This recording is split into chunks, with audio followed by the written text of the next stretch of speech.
Bismillahirrahmanirrahim. Assalamualaikum warahmatullahi wabarakatuh. Apa kabar semuanya? Mudah-mudahan kalian baik-baik saja ya. Nah, pada hari ini kita bertemu lagi bersama Ibu pada pelajaran PKWU. Nah, hari ini kita akan belajar tentang produksi massal. Nah, untuk selanjutnya kita lihat nih, kompetensi dasar yang harus kalian pahami adalah kalian dapat menganalisis perencanaan produksi massal. Kemudian nanti kalian keterampilannya adalah membuat perencanaan produksi massal. Nah, tujuan pembelajarannya adalah setelah pembelajaran ini diharapkan kalian mampu memahami konsep produksi massal, memahami perencanaan dan peramalan produksi massal, menjelaskan pengukuran keberhasilan produksi massal, dan mengetahui tahapan pada produksi massal. Nah, ini adalah salah satu contoh produksi massal di industri garmen. Jadi apa sih sebenarnya produksi massal itu?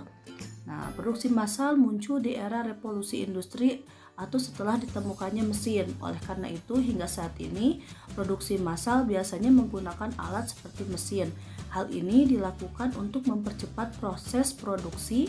Produksi massal dilakukan untuk kepentingan orang banyak. Contoh dari produksi massal yaitu pembentukan sandal, pembuatan perabot rumah tangga, dan pembuatan mainan atau pembuatan yang lainnya.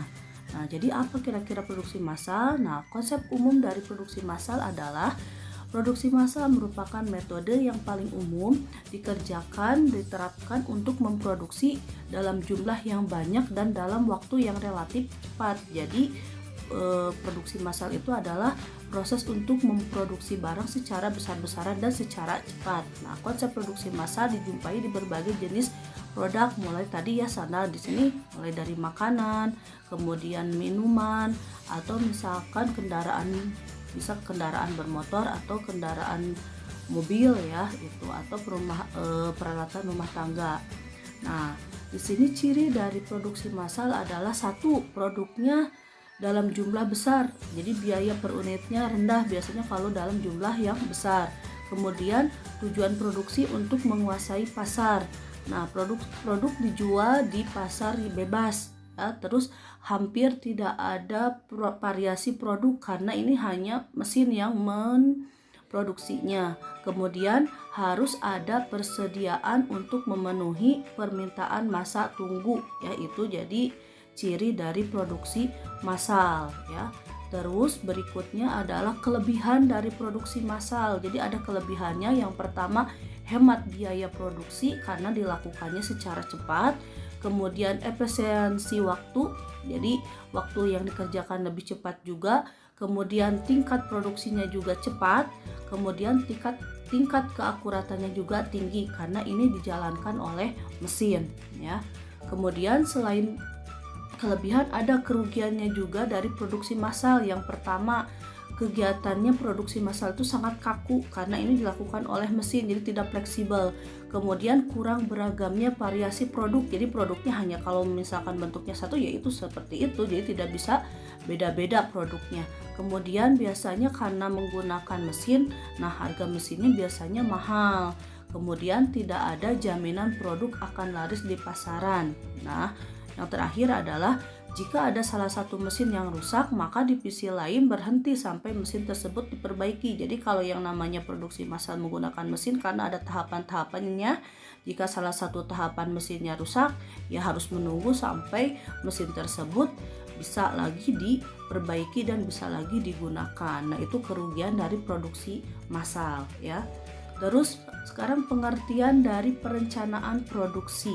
Perencanaan produksi merupakan suatu aktivitas yang dilakukan untuk menetapkan produk apa yang akan diproduksi, jumlah yang dibutuhkan, waktu produksi, dan waktu selesainya produksi itu akan diproduksi ya. Jadi perencanaan produksi sebagai proses untuk merencanakan dan mengendalikan aliran material yang masuk, mengalir dan keluar dari sistem produksi dan operasi sehingga permintaan pasar dapat dipenuhi. Itu pengertian perencanaan produksi. Jadi pengertian perencanaannya itu dibutuhkan tuh apa saja. Jadi waktunya produksi butuh berapa lama, waktu selesainya produk juga berapa lama. Nah, itu perencanaan produksi pengertiannya.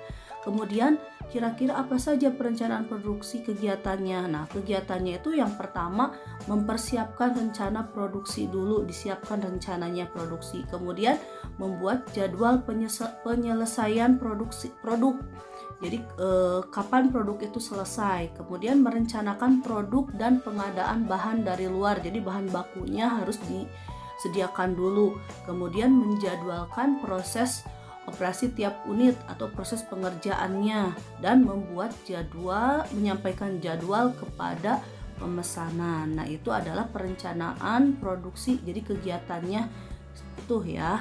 Kemudian tujuan dari perencanaan produksi untuk apa? Tujuannya adalah satu, untuk meminimalkan biaya dan memaksimalkan keuntungan. Jadi bisa dihitung minimal biayanya berapa, kemudian maksimal keuntungan yang diperoleh juga berapa. Kemudian memaksimalkan kepuasan pelanggan ya. Jadi bisa dilihat dulu kira-kira pelanggannya puas atau tidak. Terus meminimalkan perubahan nilai produksi. Minimalkan nilai produksi, jadi meminimalkan supaya nilai produksinya tidak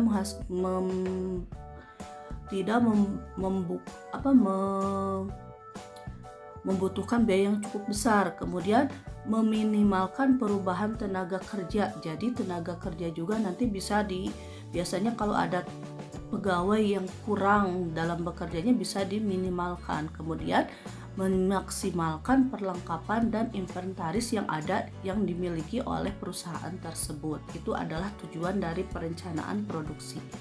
Kemudian fungsi dari perencanaan produksi, satu, menjamin rencana produksi maupun penjualan barang. Yang kedua, mengukur kapasitas produksi yang konsisten terhadap rencana produksi. Kemudian yang ketiga adalah alat untuk memonitor hasil produksi. Itu adalah fungsi dari perencanaan produksi. Terus unsur perencanaan produksi, unsurnya apa saja? Satu, tujuan produksi. Dua, pengukuran dan standar produksi.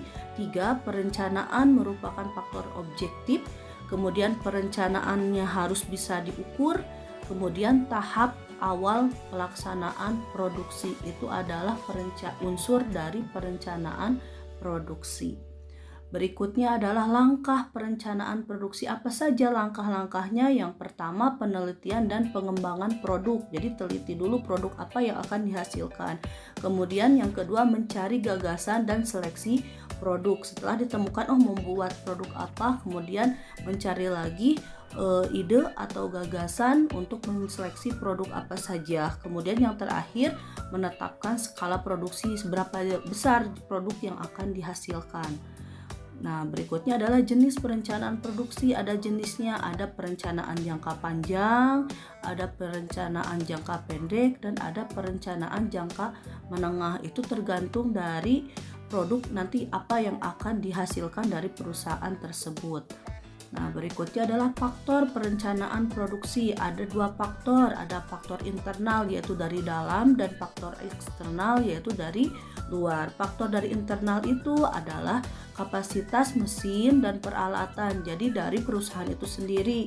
Kemudian produktivitas tenaga kerja, apakah tenaga kerjanya berproduksi dengan baik atau misalkan lamban. Nah, kemudian yang ketiganya, kemampuan pengadaan dan penyediaan dari bahan baku itu sendiri. Nah, faktor eksternal itu faktor yang berasal dari luar. Misalkan dari yang pertama adalah kebijakan dari pemerintah. Kemudian inflasi. Apa itu inflasi? Inflasi itu adalah barang yang terus-menerus, harga barang yang terus-menerus naik, itu inflasi. Kemudian terjadi juga bencana alam. Nah, itu adalah salah satu faktor dari faktor eksternal dalam perencanaan produksi.